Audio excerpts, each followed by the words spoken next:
जय मातृश्री मित्रों, नमस्कार। मैं हूं ज्योतिष आचार्य अजित मिश्र। आप सभी लोगों का हार्दिक स्वागत एवं अभिनंदन है। आज का यह ज्योतिष कार्यक्रम आपके लिए बहुत ही विशेष एवं महत्वपूर्ण है। जैसा कि आप लोगों ने थंबनेल में देखा कि वृषभ राशि के लिए शनि का यह वर्ष आर्थिक स्थिति में क्या बदलाव करने वाले हैं, क्या परिवर्तन 2024 में वृषभ राशि के लिए होने वाला है, सब कुछ बताऊंगा मित्रों। बिल्कुल सटीक विश्लेषण होने वाला है। आपसे निवेदन है कि चैनल को सब्सक्राइब कर लीजिए, बेल आइकन का बटन जरूर प्रेस कर लीजिए। और जो लोग ज्योतिषी समाधान चाहते हैं, कुंडली विश्लेषण, हस्तरेखा विश्लेषण करवाना चाहते हैं, तो हमारे दिए गए नंबर पर कॉल करके अपना अपॉइंटमेंट बुक करवा लें।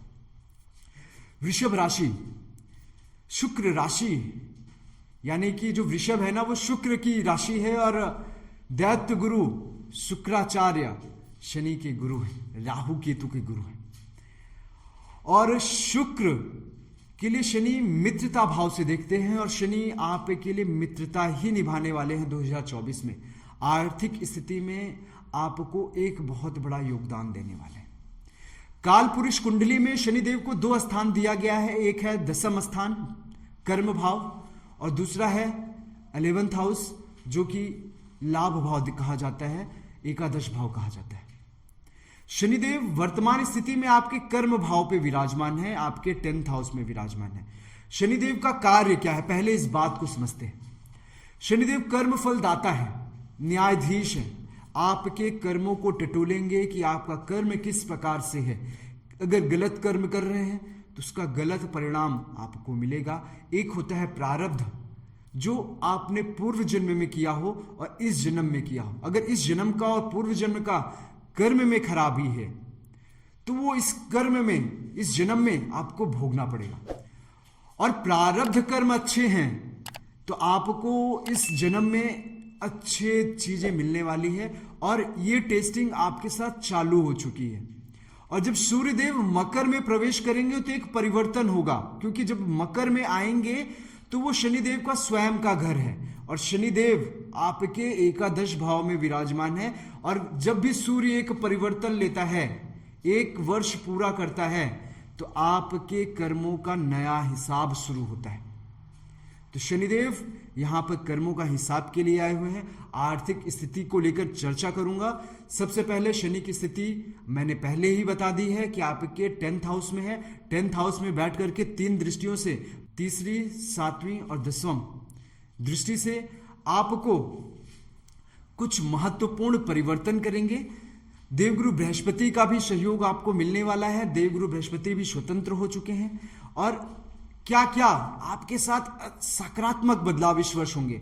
पहले तो जो आप मानसिक तौर से परेशान थे, गुरु चांडाल का एक योग बना हुआ था और शनिदेव वक्री अवस्था में चल रहे थे, तो वो जो एक बुरा दौर था, एक कहा जाए कि मानसिक परेशानी हो गई थी कई लोगों को।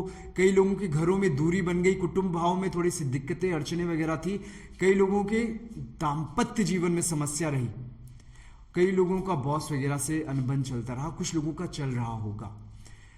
अब जब गुरु भी स्वतंत्र हो गए और शनिदेव मार्गी हो गए, गुरु भी मार्गी हो चुके हैं, और मकर में जब सूर्य प्रवेश करेंगे तो भाग्योदय का भी समय है। शनिदेव जब मकर में आएंगे तो शनि भाग्य का कारण करेंगे, यानी कि आपके लिए जो जनवरी का महीना होगा और फरवरी का महीना होगा, बहुत ही सकारात्मक बदलाव आपको अपने एक विश्वास देखने को मिलेगा स्वयं के अंदर। सकारात्मक बदलाव ये देखने को है। दूसरा, मानसिक स्थिति में परिवर्तन देखने को मिलेगा। और आर्थिक स्थिति में कहूं तो आप कर्म करना प्रयास करोगे। मैं ये नहीं कह रहा हूं कि इस वर्ष आप सफल होंगे। ये वर्ष 2024 जिसका जब जोड़ निकल कर आता है वो है नंबर 8, और 8 का रूलिंग प्लैनेट शनिदेव, और ये शनिदेव का वर्ष है और शनिदेव आपके कर्म स्थान पे हैं। जब ये दोनों पॉइंट को आप देखेंगे तो शनिदेव यहाँ पे आपकी टेस्टिंग लेंगे। आपको रिजल्ट इस वर्ष नहीं मिलने वाला है, मैं आपको साफ कह रहा हूं। इस वर्ष मेहनत करोगे, आपको डायरेक्शन मिलना शुरू होगा। और जिन लोगों का शनि सकारात्मक बैठा होगा, उच्च बैठा होगा, उन लोगों को सफलता देना भी प्रारंभ कर देंगे। परंतु जिनकी कुंडली में नॉर्मल अवस्था में है, समभाव में है, मित्रता में है, उनके लिए एक पायदान सेट करेंगे, यानी कि एक पोजीशन सेट करेंगे जहां पर वह विराजमान होकर अपना कर्म करना प्रारंभ करेंगे। और तकरीबन 2025 मार्च के बाद आपको उसका लाभ मिलना शुरू होगा। तो वृषभ राशि के जातक आर्थिक स्थिति में बहुत अच्छा नहीं होगा, लेकिन मैं ये कहूंगा कि एक सकारात्मक बदलाव आपको देखने को मिलेगा। कर्म में आपकी जो बाधाएं आ रही थी, कर्म में परिवर्तन होगा।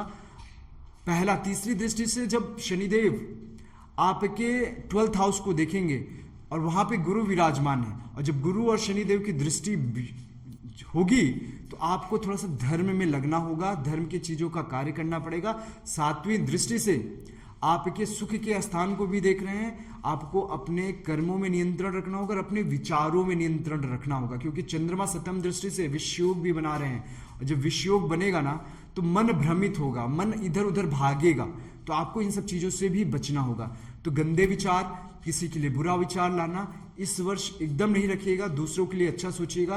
कहते हैं ना, कर भला तो हो भला, तो यह वर्ष आपके लिए इसी लाइन को फॉलो करने का है। अपने प्रिंसिपल्स बनाने शुरू करिए, अपने रूल्स रेगुलेशंस बनाने शुरू करिए, क्या करना है क्या नहीं करना है, क्योंकि शनिदेव इन सब चीजों को देखेंगे, आपके कर्मों को देखेंगे, और 9वीं दृष्टि से 10वीं दृष्टि से आपके दाम्पत्य जीवन को भी देखेंगे। और जब दाम्पत्य जीवन के प्रभावों को जब देखेंगे तो वहां पर स्थिति इंप्रूव्ड होगी।